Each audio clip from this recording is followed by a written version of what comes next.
بسم اللہ الرحمن الرحیم۔ السلام علیکم ناظرین، میں ہوں یونس بیگ ایڈوکیٹ اور آپ دیکھ رہے ہیں میرا آفیشیل یوٹیوب چینل۔ ناظرین، آج ہم بات کریں گے جو پنجاب گورنمنٹ کی جانب سے ایک آرڈیننس جاری کیا گیا تھا، Punjab protection of ownership ordinance 2025۔ ناظرین، اس میں جو انتظامیہ ہے اس کو عدالتی اختیارات دیے گئے تھے،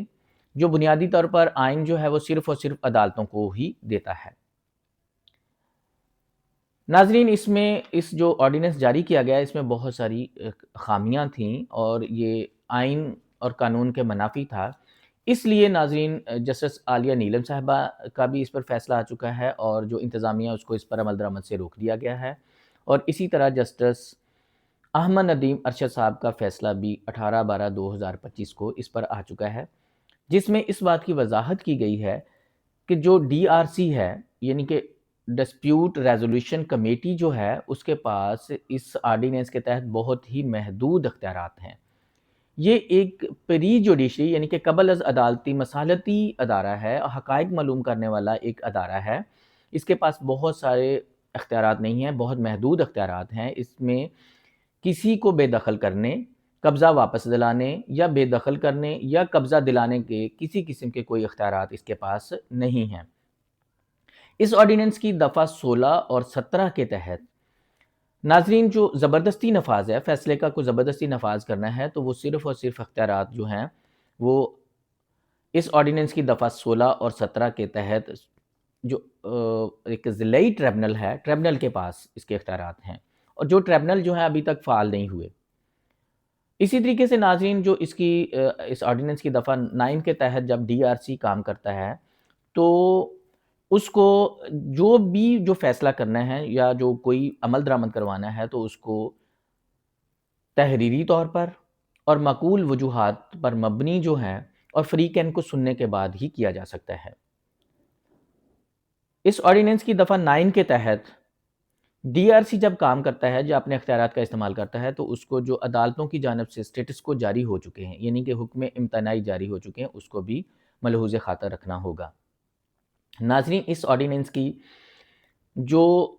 کمیٹی ہے یا اس کے کسی بھی ممبر کی جانب سے، ڈی آر سی کے کسی بھی ممبر کی جانب سے جو زبانی یا جبری جو حکم ہے وہ آئین کے article 4 due process of law کے منافی ہے۔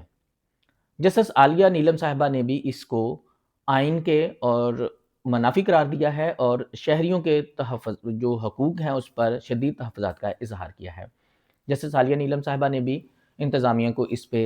جو عمل درآمد سے روک دیا گیا ہے۔ اس میں ناظرین جو شہری ہیں ان کو مناسب اپیل کا جو حق ہے وہ نہیں دیا گیا، اور اس میں جو اعلیٰ عدالتیں ہیں ان کو اسٹیٹس کو دینے سے جو اختیارات ہیں ان کو بھی محدود کیا گیا ہے۔ عدالت کی جانب سے جو سرکاری وکیل تھا اس کو چند سوالات کیے گئے تھے، ان میں سے ناظرین ایک تو یہ سوال تھا کہ کیا جو بغیر تحریری یعنی تحریر کیے بغیر زبانی طور پر کسی کا قبضہ دلانا جو ہے یا کوئی فیصلہ جو ہے اس پر عمل درآمد کروانا ہے وہ کیا قانونی ہے، یا ناظرین کوئی بھی جو ٹریبونل ابھی بنے نہیں ہیں تو اس کے باوجود جو ہے کمیٹیاں وہ کام کر رہی ہیں، کیا یہ آئینی ہے؟ تیسرا سوال یہ تھا کہ کیا جو ڈی سی یا پٹواری ہیں کہ وہ جج بن کر فیصلہ کر سکتے ہیں، یا پھر ایسے فیصلے جو عدالتوں میں التوا میں ہیں، جن میں کوئی عدالتوں کو سول عدالتوں کی جانب سے کوئی احکامات جاری ہو چکے ہیں یا کوئی فیصلے جاری ہو چکے ہیں، کیا ان کو نظر انداز کر کے کوئی عمل درآمد کرنا، زبردستی نفاذ کرنا، کیا یہ آئینی اور قانونی ہے؟ ناظرین، یہ جو آرڈیننس بنایا گیا تھا یہ آئین کے منافی تھا اور آئین سے متصادم تھا۔ اس میں جو انتظامیہ ہے اس کو اختیارات جو ہیں وہ عدالتی اختیارات جو ہیں وہ دیے گئے تھے، جو صرف اور صرف بنیادی طور پر آئین جو ہے وہ عدالتوں کو ہی دیتا ہے۔ ناظرین، نیکسٹ ویڈیو تک اجازت دیجیے گا۔ اللہ حافظ و ناصر۔